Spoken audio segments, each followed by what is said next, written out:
Right, guys, welcome back to the 1893 show. Happy to do this in the car because Beth's an idiot and left the tickets at her house. So we got halfway or so to Grimsby. That's maybe a bit of an exaggeration. Like yeah, we were half an hour away from my house. And she went, "Oh no, I forgot the tickets." So we're still going to be there like half an hour early, but we thought we'd do the intro in the car anyway. So first impressions of Grimsby is we've just entered the Great Grimsby. What we said? You know what? I feel like I'm more focused on us than the opposition today, because I think we said it on Tuesday, right, against Luton. That wasn't the game to bounce back in, and I'm not too fussed about what Grimsby have got on offer. If I'm honest, I'm not too fussed on what Grimsby have got to offer. I think it's more about looking at how we're going to react to last week's loss against Colchester. I think I agree in a sense. Do you not think we did kind of bounce back against Luton in that second half though? Oh yeah, definitely. The performance that we put on the second half against Luton, and I say the second half because the first half I don't think was very good at all, was great, wasn't it? And I said to you at the start of the drive, if we play with the same attacking mindset today as we did in that second half against Luton, we absolutely stomped these lot. 100%. Look, we said it at the end of the Luton game, before the Luton game, although you probably didn't hear us very well. And I said it at the end of the Colchester game, in a sense that the Colchester result wasn't a shock to me. Massively, no. I could see it coming. 3-0 maybe shocked me, but I could see the loss coming, especially against, after how we played against Crawley, without doubt. And it's now about that bounce back. I think the first half against Luton we looked just as bad, if not worse. I don't think we did very good at all. Again, in the first half, we had a couple of pop shots. Yeah, I wouldn't say that we looked worse, in my opinion. I thought we looked okay.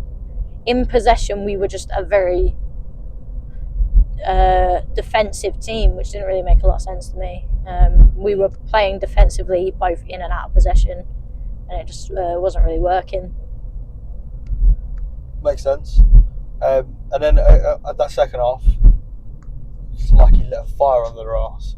That was the reaction I wanted to see, and I want to see today. Would you go 5 at the back, or would you go back to the 4? I go back to the 4. I think there's no reason to play 5 at the back today. I don't think. Even after that second half performance. Even after that second half performance, I think. I don't think there's the team news is probably out actually. So we'll come back to you once we're out the car and have a look.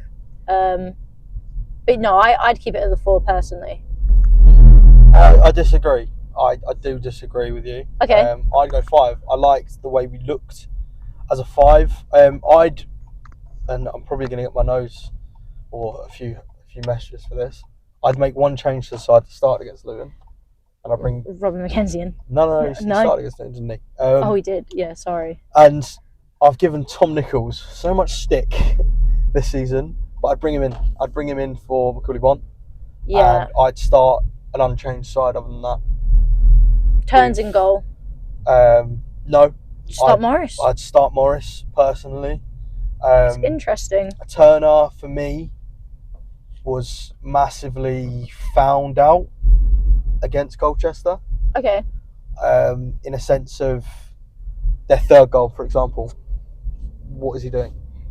Why are you that far off your line? He's 6'5". How are you getting chipped?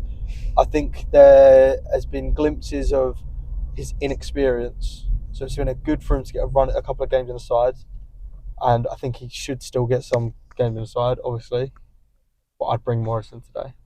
Okay. Bring in that proven experience on the pitch for me. But I wouldn't turn my nose up a Jake Tanner started. Yeah. Maybe I'd change the midfield. I'd keep Robbie in there, but probably bring Sean Williams in from the start. Yeah. Did we mention it on Tuesday, Sean Williams' corners? I did. Yeah. I did. I feel like you did as well. We obviously recorded after the match separately. If he starts, I don't want him on corners. That's all I'll say. But it wouldn't surprise me if he doesn't start. Obviously, he is the captain of the club, right? So yeah, look, you know what? We're gonna. Uh-oh. Right. So team news is in. This is a live reaction from you, isn't it? Yeah, you've looked at it. I haven't. We've got turns in goal. Thought so. Mackenzie. Yep. Aimer. Yep. Ogie. Mm-hmm. Scott Malone. Okay, 4 at the back.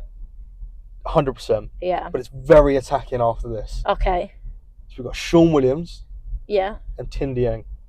Okay. As your two holding midfielders. The two holding. So I like to say, and as I've said at quite a few home games, it's your typical Neil Harris 4-2-2-2. Yeah. Right? Head of them. Yeah. 2 out-and-out wingers. Okay. Mahoney. Yeah. Jaden Clark. You know what? I'm buzzing. Jaden Clark started. He was absolute mustard against Luton on Tuesday. Definitely deserves it. And I think it would have been an absolute robbery if after the absolute shift the boy put in, he didn't get a start today. So buzzing about that one. 100% deserves that. And Mahoney, I think, deserves to come back into the side. I think he looked good. Yeah. Against Colchester, obviously couldn't play in the week against Luton. And then leading the line, obviously, is Tom Nichols and Ashley Nelson. Yeah. Okay. I think a lot of that is expected from our league game squad, if you will. But a nice couple of additions in there. Like I say, Jaden Clark getting into the Matchday squad. I'm happy with that. You know. I am. I don't think Matt Clark deserved to be dropped after his performance against Luton. I understand why Scott Malone's come back in. Fantastic footballer. He is, but you know what? I was a bit disappointed when he came on against Luton. I will say that, and maybe some people will disagree with me. I agree. I was a bit disappointed when he came on. I know he didn't necessarily play for a super long time, but I just feel that Matt Clark put in a good shift. His corners were better than Sean Williams, I just think... Is he on the bench? He is on the bench. He's on the bench. He's been dropped to the bench. The bench is sort of as you expect. Morris, Alexander, Clark, Johnny Williams, Macaulay Bonne, and... surprise inclusion on the bench, actually. Ronald Sittle. No, you can't call him that. That's nasty. Sittle? That's his name. That's what I just said. Not what you said. It's what I said. That's not what you said. It's my lisp. Someone VAR it. I meant Sittle, but if you want to be a child about it, Bells, then you can be a child about it, right? We'll VAR that and come back to you. But I definitely said his name properly. Okay. So probably. But you know what? I thought he also looked a bit of a bright spark against Luton, and I know there was more. I guess it feels like more to play for against Luton, right? So maybe people were putting in that shift because of that, or maybe they were taking their chance. But you know, if it is the latter, and they've now been given a chance to prove themselves in the league side, you got to take it really. And I think having Jaden Clark on the pitch today, on the wing, I think is an indication that we're playing to score goals today. Yeah, absolutely. And I think I really respect Neil for dropping Johnny Williams. Don't get me wrong, he's a fantastic player, but he's a moments player, and he hasn't given us many of those moments as of yet. So yeah, I agree. I don't know what it is. Maybe he's not quite at the pace where we need him to be, but I feel like usually we play either Lapsley or Williams, don't we, in that midfield? And I feel like they get lost very easily in the midfield. Yeah, I think they maybe get not confused, but they get lost in the sense of they're being asked to play on the wing when they're central players. Yeah. You know what I mean? Whereas today we've got 2 out-and-out wingers. Yeah, which might help us a little bit. And also, you know, playing a lot of long balls over the top to Lapsley and Johnny. That's kind of what I mean when I say, you know, they get lost in that. Yeah. Because like you say, they are games played over their head. Yeah, and they are central midfielders at the end of the day. And that long ball, I feel like, kind of just sucks them out of it a little bit. Yeah, whereas with Mahoney and Clark, they'll be on the end of those balls rather than winning the ball. Yeah. Feet both possessed quite good pace. Yeah, definitely. Speaking of George Lapsley, before we go, because we are nearly, or we're trying to find a location to park. See you scanning. Yeah, I'm keeping my eyes out. There was news on the injured players from Neil's press conference in terms of George Lapsley.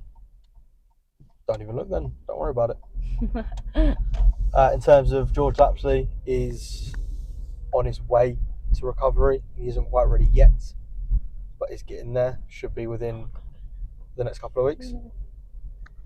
Obviously, good news. Trying That's to fine. park right now, or at least find somewhere to park. The other two, Dom Jeffries is going to be a couple of weeks at least with his hamstring, and Ollie Hawkins. Harris would rather it sooner than later. It doesn't look too promising at this moment in time. Of the three, believe it or not, the biggest miss for me, Ollie Hawkins. Oh, we're screaming out for a bit of height, aren't we? I never thought I'd be the guy screaming out for Ollie Hawkins to be starting on the side. But it's one of those, you don't know what you've got until it's gone. As I'm gonna end the video now. Because I'm about to try Beth's about to park and I'm probably going to laugh at that. But yeah, I'm screaming out for Ollie Hawkins. But we'll leave it there. We will see you all at half time. Wish Beth luck with her parking. Thanks.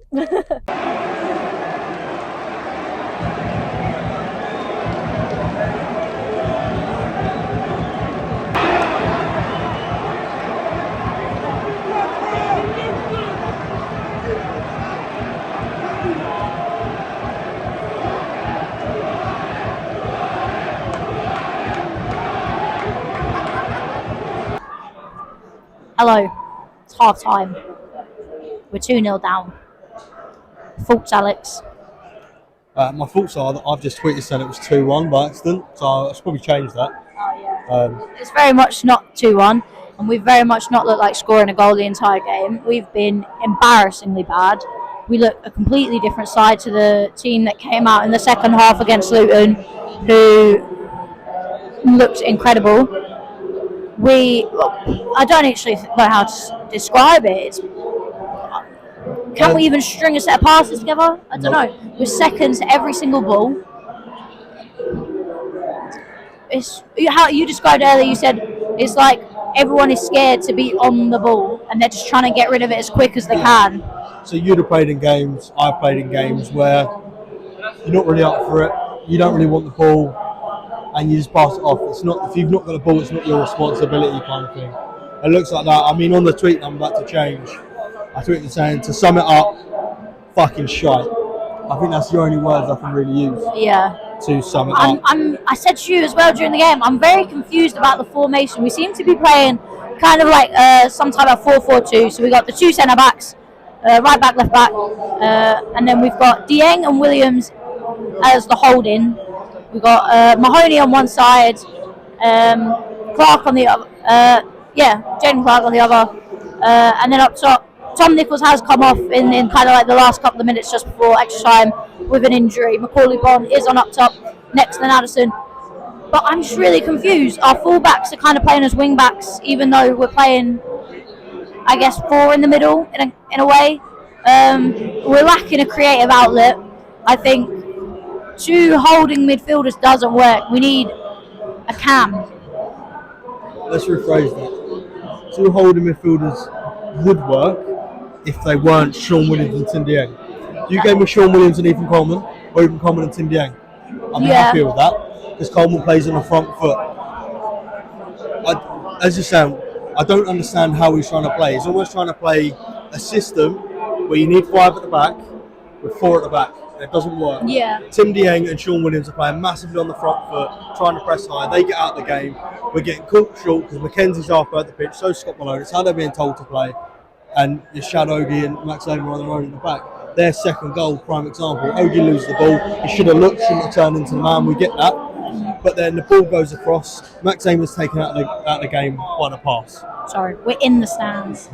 Yeah, Max is taken out of the game by the pass. It happens, right? He's in the right place. The pass is good. Mackenzie presses his man, and then there's the midfielders run through Sean Williams and Tim Dieng. to go past McKenzie, past the man with the ball, and go through and score. I don't get it. I don't understand what he's trying to achieve. I don't understand the system. That Marston isn't out warming up right now, that he may be thinking about changing it to a 5 at the back. I'm hoping so. I can see that. We can see a couple of players on the pitch, keeping warm, a couple of subs. Marston isn't there. So hopefully a 5 at the back is the shift, because like you say, that is the system he seemingly wants to play. Because like I say, our fullbacks are playing as wing backs, but we're playing 4 at the back, and that's obviously not going to work. It's going to leave us open, leave us vulnerable, and it has, and we paid the price for it. With the players available, look, I get that Harris favours a 4 at the back. He said it last season when we were playing 5 at the back. He didn't want to play 5 at the back. He wants to play 4 at the back. He's not recruited the right players to play 4 at the back. One, you've recruited 2 of the best centre halves that you can get in this league, and we've already got Max Amer, who I know people have their qualms about him, but he's been quality. He's been very good today, and that's coming from me. Marston is stripped off and ready. Connor Marston is stripped off. He's ready. 5 at the back. It's got to be. I hope so, because I don't think either Ogie or Max deserve to come off. I think they've both played fantastically well, and I know there's a lot of qualms about 5 at the back, but the players we've got available, if we had Ollie Hawkins up front today, 4 at the back might work, because we'd win more of the flicks, we'd win more up there. There's an outlet for it, but there isn't at the moment. So he's got to play to what we've got on our strengths, and our strengths is, I know it doesn't look it today, we're quite a good defensive side. Yeah. So let's play that way. Not try and play something that we're not and get caught out by a team which, quite frankly, as I said to you before the whistle went, if we were being outclassed today, I wouldn't mind it. But we're not. Grimsby, and I don't give a fuck. I know that obviously there were some issues with a comment I made at half-time against Luton. Grimsby look shit. They're talking like, we're making them look like prime Barca. That's how bad we're playing. It's not been good. It's not been good. The system hasn't worked. It's all wrong. Like we've all said, we don't really know what he's trying to do with it. But I said to you earlier, I said we went in at half-time 2-0 down to Luton on Tuesday, and we came out looking a completely different side. And that's the attitude I want coming out of half-time now. I want us to play it like it's a cup final, like we're about to get knocked out of the cup if we don't win this game. And that's how you should be playing every game, with that kind of attitude. Every game should. We've got 46 cup games this season, right? And I'm not being funny, right? Even before coming into the season, there was pressure on Neil Harris, right? I'm not Harris out by any stretch of the imagination yet, right? There's immense pressure on him. Every single game for him at the start of this season should have been a cup game. Yeah. This game specifically, after the performance against Colchester, should have been treated like a cup game for him. He was on very thin ice. We look worse today than we did against Colchester. 100%. And I said that was the worst game I've seen in the Brad Gallinson era, so hopefully we can turn it around in this second half. This is the worst game I've seen us play since we lost 3-0 to Salford City at home last season. It's not looking good, bruv. Not looking good, but as always, up the Gills. Up the Gills. Hopefully some changes, and we'll see you at full time. Up the Gills.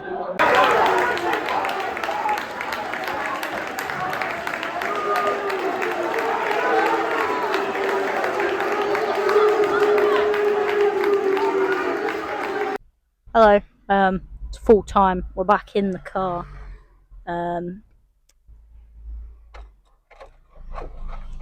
I'm kind of at a loss for words. You didn't know, the game finished 2-0. And we looked absolutely dreadful. Lifeless. There was a lot of, again, I say this a lot, pre-Christmas drills last year. There's a lot of shouts of the passion wasn't there. They wasn't playing for the badge. It was like they didn't want to be there. A lot of that today.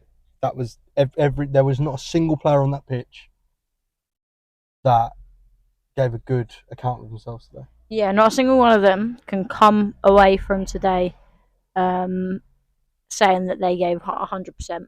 Not a single one. I don't even think any of them can say that they gave 80. It was embarrassing. Rightfully booed at the end as well. Yeah, you'll listen. I'll put the clip in before this, but the players were booed at the end by the fans, and it's understandable. It's frustrating. disappointed that Neil has sent the boys on the sub bench over to the fans to applaud us for, coming all this way. Train strikes, a lot of people have forked out a lot of money to make these trips. But then to just stand by the dugout himself, all right, granted, he applauded. That's the bare minimum, is it not? Win or lose, you should be thanking your fans for coming. It's not exactly a local trip. You know It's what I not a mean? local trip, like I say. Train strikes on. People have had to make alterations to their journeys. It's, quite a far trip. So the fact that he stood by the dugout and done his applause, kind of that felt like a checkbox for him. But I guess we'll talk a little bit about the second half itself. Awful. I think look, I summed it up when we were sort of walking back to the car, in that we paid say 17 quid for the ticket. Obviously, the trip's a little bit short for you, but you still pay for petrol. For the people that have come from Kent, you paid, let's say, full tank of petrol. So we're saying, what, 50, 60 quid? Yeah. All in, 75 quid to come and watch what? A team. Grimsby play shit but get 2 goals and win 2-0? Yeah. I could have watched that at home. I'm going to be honest. I could have walked down the road, gone to Tunbridge Angels and watched the fucking National League South. And I probably would have got more enjoyment out of it. I'll be honest. I know it's the trials and tribulations of supporting a football club, right? But I don't understand. I said it to you during the game as well. How we looked so confident defensively those first, I'm going to say 3 games, because Crawley, I think the crack started to show a bit. How we looked so confident and consistent defensively for those first 3 games, and now we've just conceded 5 in what is essentially 1.5 games of football. I don't know. Again, I don't understand how he's looked at that second half against Luton and gone, I need to change the system here. When we've scored 2 goals, we've looked the better side in the second half against Premier League side, and actually give it a go. And he's gone, you know what? I'm gonna change the system. I'm not gonna change the system. I'm gonna bring Sean Williams and Ken Dieng in to the side. I want to know what different was said. We've gone into both games 2-0 down at half time. One of the games is if you lose, you're out, but no one expected you to win it anyway because you're playing against a Premier League side, so I guess have a good go.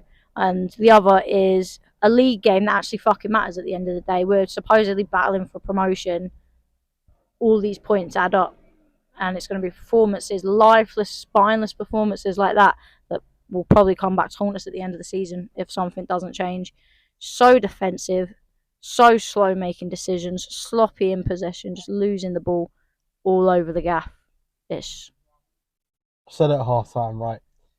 I get Neil Harris, he's always has been a defensive manager. Defensive minded managers, teams are defensive teams. You're going to play it, and we say this a lot, firm it. Firm playing defensive football. Don't try and give the fans what they want and play attacking football, because clearly his tactics don't work doing it. So play defensive football, play ugly football. I'd rather do that and win football games than watch fucking Tim Dieng and Sean Williams play as box-to-box midfielders, because it doesn't fucking work. Yeah, I think you're dead on right there. If you want to play defensive football, play defensive football. You know the players that you've signed, and you've signed them for certain reasons that match the style of football you want to play. So play them as such, because I'm sorry, but I refuse to believe that this is what he wants out of his team. And if he genuinely has sat there and come up with this system, you got to start asking questions, ain't you? And it's it's horrible to say, and I hate saying it. No one likes to essentially exile someone from their football club. It's a job at the end of the day. This is life. This is livelihood.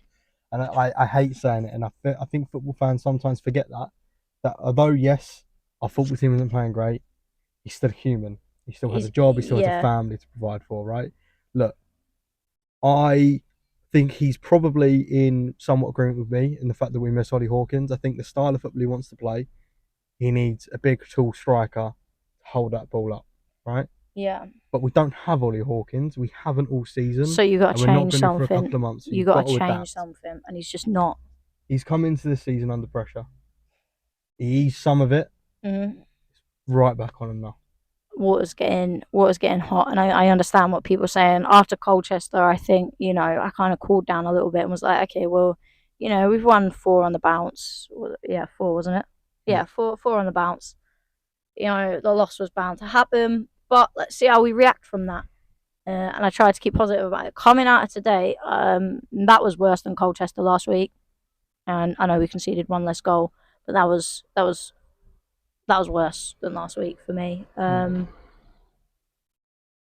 We looked awful. Look, Look, I don't mind. Didn't look like scoring at any point. No attacking threat whatsoever. Look, prime example, right? We lost on Tuesday night to Luton. We did. We lost to the better side, right? They are the better technical side, and you could see that. You could see in their ability they were the better side. Today, Grimsby looked shite, and we made them look good. That's what pisses me off. I don't mind losing if we deserve to lose or we lose to the better side. We were frustrated at half time against Luton because we didn't look like scoring, and then we came out and gave it a real good go in the second half, and I walked away from the game albeit disappointed because, like I said in the video, a different day probably could have gone our way, but today we could have been playing for probably till tomorrow and we wouldn't have scored. We probably would have had maybe 2 more shots on target. It was that bad. We had technically 2 shots on target, but one was, they were both Tim Dieng headers in the end. One, I question his decision to shoot. That's got to be headed back across. The second one, I don't know if we can actually count as a shot. Kind of just come off his head. It's going on target, so yeah. And the fact that we're even trying to claim that is embarrassing. It's embarrassing. We've signed so much attacking quality in this window. Have we? I think we have. Alex was saying about how he feels like we've signed names and not players. But I think, compared to what we had last season, we've signed attacking quality. We've upgraded. Let's be for real. Being real about it. Compared to what we signed in the summer window last season, we've upgraded. The summer window, 100%. Yeah. 100%. I don't think any Gillingham fan can sit there, especially one with any sort of football brain, and say that this summer window has been worse than I rated the window quite highly, and I don't know whether the players just don't agree with the system, they're not getting on with it, they just don't really care. I don't know. This window hasn't been as good as the January window by any stretch of the imagination for me. But all the players that came in January still kicking about the club, the players that we signed that made the real difference in January for me. All right, granted, Ollie Hawkins is out injured. Lapsley's out injured. Lapsley will be back soon, right? Hopefully. Hopefully. I just look at Macaulay Bonne, right? Look, say what you want. He was good at Leyton Orient. Fantastic. What has he done since Leyton Orient? Bear in mind, he was at Leyton Orient 3-4 years ago. Since then, he's gone to QPR, failed. Gone to Cheltenham, scored 2 goals. We were... Ashley Nelson was announced, and the fan base was in uproar that he wasn't the right striker. And then Macaulay Bonne come in, and everyone's really happy about this signing. Ashley Nelson scored, I think it was 7 goals last season. Macaulay Bonne scored 2. I will admit, at this point, I think Ashley Madison's been better, but I don't think he really did anything today. I don't think. No, he didn't. None of them did. Yeah, no, I can't commend a single player. I think earlier as well, at the half time, I said I thought Max Amer has been all right today. I have since watched back the first goal. No, he's useless. Have you seen it back? No. Okay, I'll show you back after this, but you will be in agreement with this statement. At the corner? He just loses his man. Brilliant. And he does that too often. And I said it last season, and I remember specifically, it was either last season, the season before, at some point, I made a comment walking back out of Priestfield about how Max Amer is useless. All right, useless might be a bit of a strong word, but I was frustrated. And I said that he's so mistake prone. He's always got one in him, and it happens too often. And I hear a bunch of lads behind me taking the piss because I've made that statement. But I'm not wrong. Let's be for real. He does. It happens too often. And I get he's the vice captain, and I get Sean Williams is the captain. But they are two of our weaker links in the team, I would say. I will put my head on a Sean Williams, stake here. The reason that I love doing this channel with you is that we never agree on everything, and I can't agree. For me, I don't worship the ground he walks on, right? But he is one of the better defenders in League Two, and if he leaves Jules, I can guarantee you he will go to a top side in League Two, and we will regret getting rid of him. Yes, he's got a mistake in him. We all know this, but that one mistake, he makes up for it with what he does. The only thing I will say is that Conor Masterson, who every Jules fan worship, the ground that he walks on, he is I don't know how he's sat on the bench. Top quality. And even when he came on, I know we didn't look great and no one looked great, but he looked better than what we had seen in the first half, right? And he sits on the bench. How is he sitting on the bench? How? I don't want to hear Ogie and Aimer have been fantastic at the start of the season. I don't play a back five. Play a back five. Yeah. Yeah. Play to the players that you've got. If you've got three of them, what I will say is those three as three centre halves are the best three in League Two together. That's the best trio centre backs you will get in League Two, and I will put my head on a stake for that. Neil House has got that at his disposal and goes, "Nah, you know what? I want Sean Williams and Tim Dieng in front of my Ogie and Aimer." Sean Williams is too slow for me. What is it I said to you? I described him as a veteran of the game, and that's why he's captain, and it's not because he's good. I'm sorry, Sean. I'm very sorry, but that's the truth for me. He's past it. I think he doesn't do a full 90. It's so frustrating. It's so frustrating. We did miss Ethan Coleman today, and I question I don't know if the club appealed that red card, but if they haven't, I question the decision not to appeal it. That's because red. I don't think it's a red. I think it's hard to tell from the angle and stuff like that, but from what I've seen, it didn't look like a red. But I assume the club haven't appealed it. I want to see all these men, right? That when I was saying Tim Dieng is not good enough at this level, right? I want to see them all come out and tell me that he's still good enough for this level.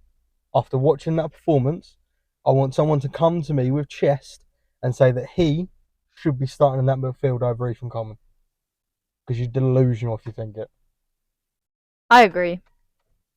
Oh my god. I agree. You were one of them as well. Yeah, I know. I thought he was good last season. I thought he did his job well.